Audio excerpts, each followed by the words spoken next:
Hello, how's it going? So I apologise for not many kind of proper building videos on this channel as of late for the last month and a half. That's because of the fire organ behind me.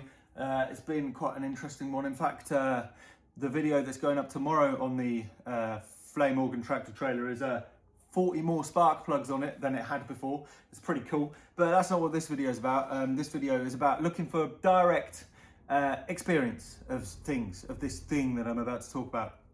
If you've got opinions or you've heard hearsay, by all means pitch in, but that's not what I'm after. I'm after direct experience. It's an interesting phenomena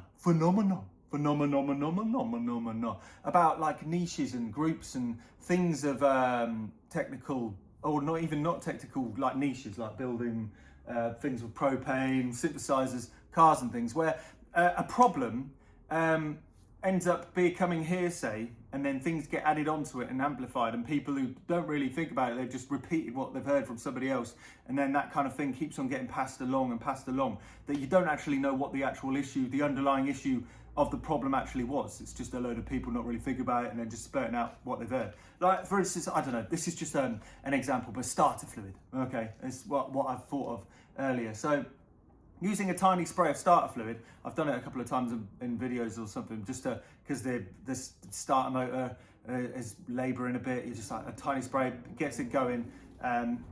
Yeah, it's there. You get multiple comments saying that's going to ruin your engine. Starter motor fluid ruins the engine.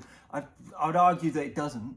I don't think it does. I think the issue with starter fluid and why this myth of starter fluid ruining your engine or making your engine addicted to starter fluid is because it's hiding an underlying issue. Like it's not starting, so you use starter fluid and then the engine gets worse, and that's not from the starter fluid, that's from the problem that is before the starter fluid, why it didn't start. Technically, yes, starter fluid could act as a slight detergent to clean the oil off the bores and causing bore wash, but that's only if you're using loads of it and constantly. Like if you're using a slight spray and it goes into the combustion chambers, acts as a slight detergent on the oil on the bores, that oil gets replenished in the engine. It's only the same as using a bit of using a choke for too long and having a lot of petrol in the bores. You know, I think it's one of those things. This is an example of what I'm going to ask today about crankshafts. Okay, so this is the Austin 7, the blue Austin 7's Krankenhaus. So it's the house for the crankshaft, not to be mistaken for a German hospital. This is the Krankenhaus for the Austin 7. And if you saw just before I went away to Eurovision, I did Eurovision, I know, it's mad, isn't it? I took this engine apart. The reason why is it just wasn't starting. It was completely out of puff. And what I've done is I've taken the other engine that I've sorted out from the AUSSIE 7, which is a modified Austin 7 I'm building, and I plopped that into the blue one, so at least I had to work in Austin 7 to drive around. It's working fun, happy days. In fact, one downside with that is I did break one of the keyways, what are they called?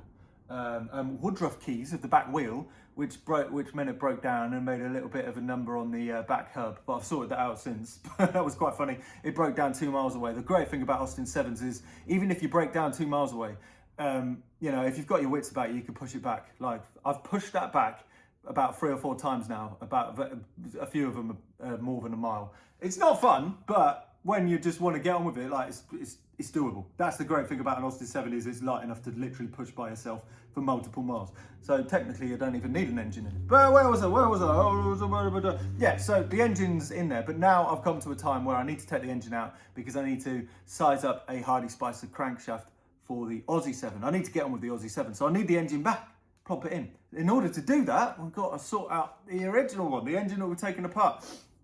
This is kind of stopped a bit because I've been focusing a lot on that flame organ, but the next video coming up is about machining of the cylinder block. So this is the cylinder block right here. You can see it's had a light skin, but only so light that you can still actually see the writing numbers on the actual valves. I don't know if you could see, no, you can see the 4. There's a 4 and things like that. You'll see that the bores have got bore crosshatch in them. So the cool thing is it didn't end up actually needing boring. The cylinder bores didn't need boring. That's because originally it had these things. These are split pistons. You can see there's a split down the sides. side, and these are spec'd for about 15 thou of area around the pistons for the rings to sit. And the more modern pistons that you get that are spec'd for about +3 to +4, 30 to 40 thou, or is it 1.5? I can't remember. There's more. They're spec'd for a bit more gap around the actual engine. I can't remember the numbers. Please comment below because you've got Google in front of you. But I think it's is it 15? 1. I can't remember. But the cool thing about that is if you go with the same size pistons, you just need to hone it out, provided, you know, it's only slightly out of round the bore or there's slight scoring. We just ended up needing to hone it to be able to get it to the spec of the more modern pistons. So that's pretty handy because right now it's only at +60. So it's got a bit more life in that block, so that's fine. But that's not what this video is about. That'll be another thing. This video is about the crankshaft, and I'm asking about some direct information experience. So annoyingly, I was wrongly assuming, and this is another thing, don't assume. It's so easy to assume, isn't it? That this, because this is a late 1929 engine, that this was a 1 5/16 crank.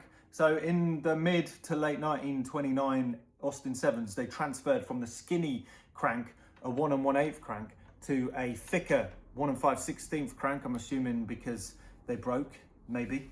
I'm assuming that's why they just kept on failing or something. But annoyingly, this one's got a 1 1/8 crank in here, and this is a bit frustrating because I swear I measured it, but I mustn't have. Maybe I just assumed it was 1 5/16. But oh, lo and behold, it's not. It's one of the skinny cranks. It's one of the early skinny cranks, which is an issue because I'm basically asking out to the people is who still rides on 1 1/8 cranks. Are they renowned for a relatively tuned, not massively, but reasonably tuned engine? You know, like a bigger valves and a carburetor. Is it a bad news to just stick with the 1 1/8? Like, I would love to save a bit of money because this has been costing quite a bit. And another thing, for the Aussie 7, for the build in the winter this time, I've purchased 1.5 inch. Oh, 1.5 inch crank, a brand new one. But the problem is I've spent all the money on this for the other engine, thinking, oh well, this one's a 1 5/16. I'll just roll with it.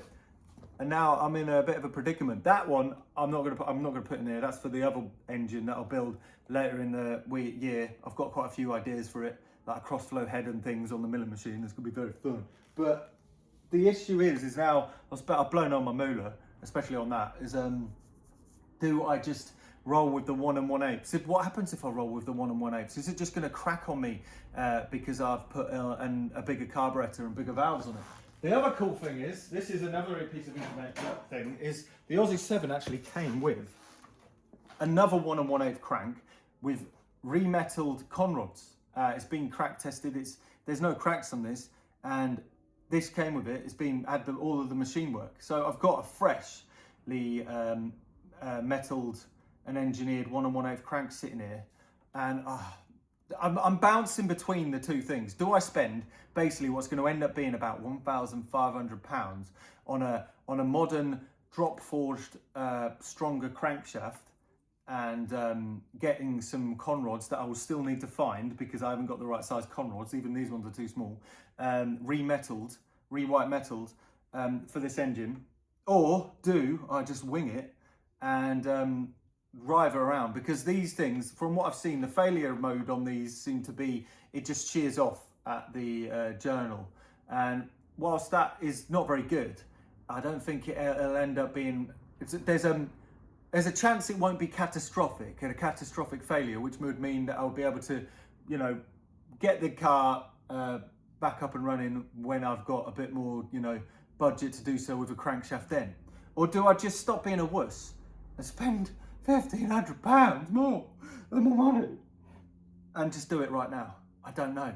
What would you do? So I'm hoping somebody out there is going to be like, yeah, it's because the 1 1/8s, they sometimes people used them and they were already cracked and they kept on breaking, and when they're cracked they're more prone to break much more easily. But if they're a healthy one, which is, you know, this one, I drove this quite high revs because I was like, oh, whatever, if it breaks, it breaks. And it hasn't broken. So, you know, it hasn't broken yet. It's been 100 years. It's 100 years. And okay, I'm not really planning on this car. I'm not really planning on using, you know, for you know, ragging it about hill climb kind of things. That's what I'll be using the Aussie 7 for, ragging about, like doing more raggy stuff. This one, I just, you know, driving about, you know, enjoying the time. Do I just save the money, which I very much like to do, and just plop this one in, which is the skinny crank version, the early skinny cranks, and just roll with it. I have a feeling this is going to be more than fine. Now, I've heard of people saying still running 1 1/8 with no issues, so that's what I'm asking about. Can I get away with it?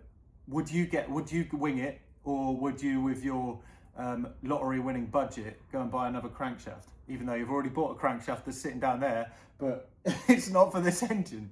Oh, what do you do? What do you do? What do you do? What do you do? So yeah, that's my question to you. Anyway, I'll stop blabbing because I need to finish this for the next video. The flamethrower organ, fire organ. It's definitely a fire organ. And yeah, I'll see you in a bit. Let me know below. Toodaloo.